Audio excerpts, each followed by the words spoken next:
It's Adam Tracy, and I've talked about a lot about tokenization and the issues with tokenized securities and the liquidity function and the process for creating a alternative trading system, which would be a market upon which uh, tokenized securities could trade, list just like NASDAQ or what have you. And you see there's been a lot of attempts, right? A lot of failed, and there's really two reasons. One, it's not so much the ATS itself, it is when you get to the custodian element, right?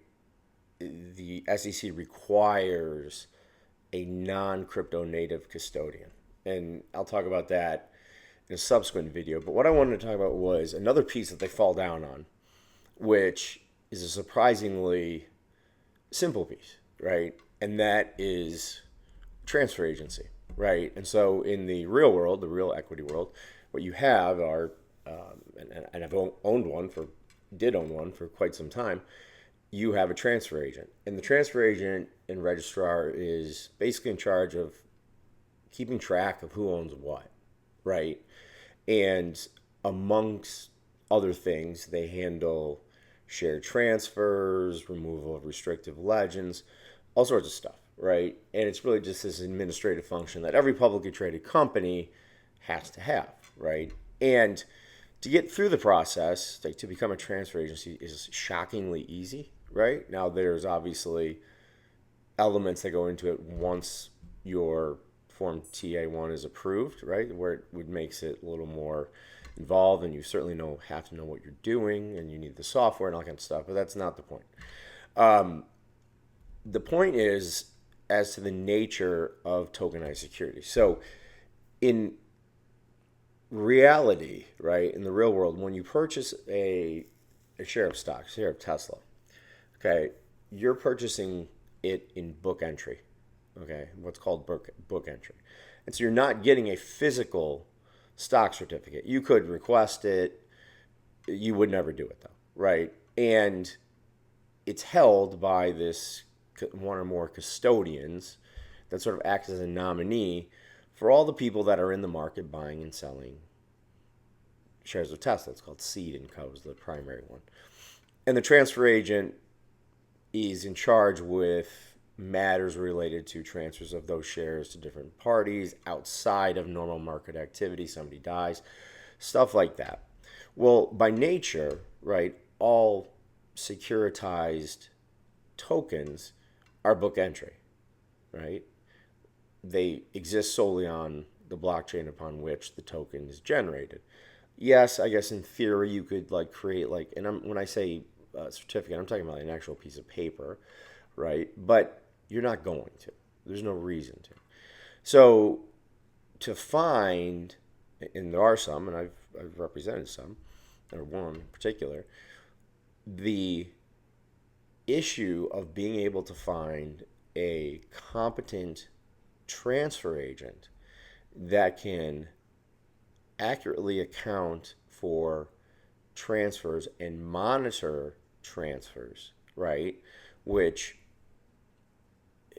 in the archaic world of equity securities, if I have a stock certificate and I want to sell it, right, without depositing it into a brokerage account and selling it, I have to, obviously document the transaction, get a medallion guarantee, right, on the stock certificate that allows, and then sign the back of it, which allows me to transfer it. Then I send it to the transfer agent, who is like the final arbiter of whether the legalities and the relevant, securities law regulations are being followed.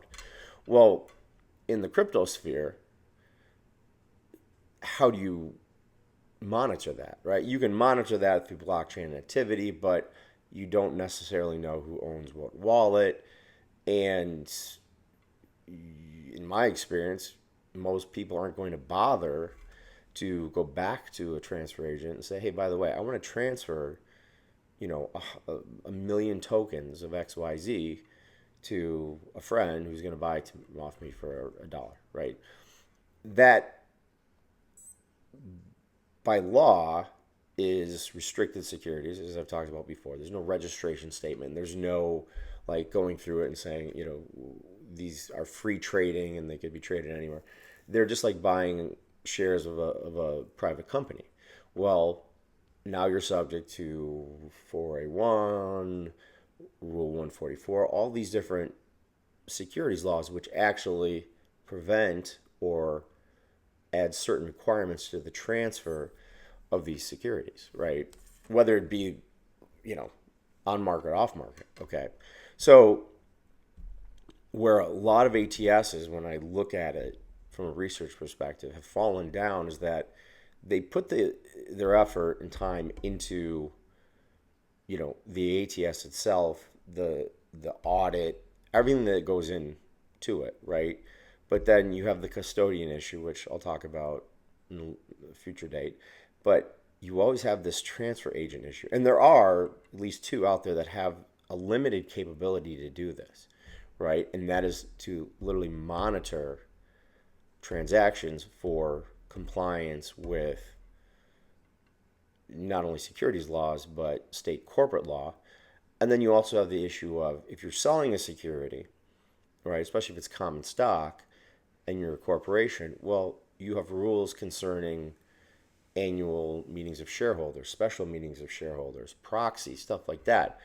In order for you to abide by not only state corporate law, but at a certain level, U.S., the Securities Act and the Securities Exchange Act, you need to know who those people are, right? So to simply say, well, XYZ wallet owns it, well, that's not enough. How do I get you, what qualifies as adequate notice for you to participate in a shareholder meeting? And yes, you can say overwhelmingly nobody, participates, so they give a proxy or whatever. You get them in the mail all the time. But for, a lot of these crypto projects, your vote may actually matter, especially if you're a larger investor. And the capabilities of existing transfer agents, like traditional transfer agents, just don't simply exist. Like they don't have the ability to monitor these transactions, prevent these transactions, provide adequate notices, basically do what transfer agents do. So before you go down the road, I think the takeaway, right? Before you go down the road of getting into, an ATS, right? Or filing an ATS or ATSC, whatever the case may be, yes, custody is going to be a huge hurdle. But the hurdle that comes after that is proving to the SEC that you have adequate transfer agent representation, which I've seen projects now shift and try to do internally, which you can do, right, provided you have the requisite abilities to do so and licensure. So that's a pitfall that people don't think about, because finding a transfer agent, there's a lot of them, and becoming your own transfer agent is quite easy. If you have questions, call me on that. But the whole point is finding a transfer agent that can accommodate and actually do the role of a registrar, especially, and transfer agent in the context of crypto is difficult. They're few and far between, and most oftentimes they don't pass the adequacy requirements for getting an ATS effective. So I'm Adam Tracy. You have any questions on ATSs, tokenization, any of that, you know where to find me. I'll talk to you next time.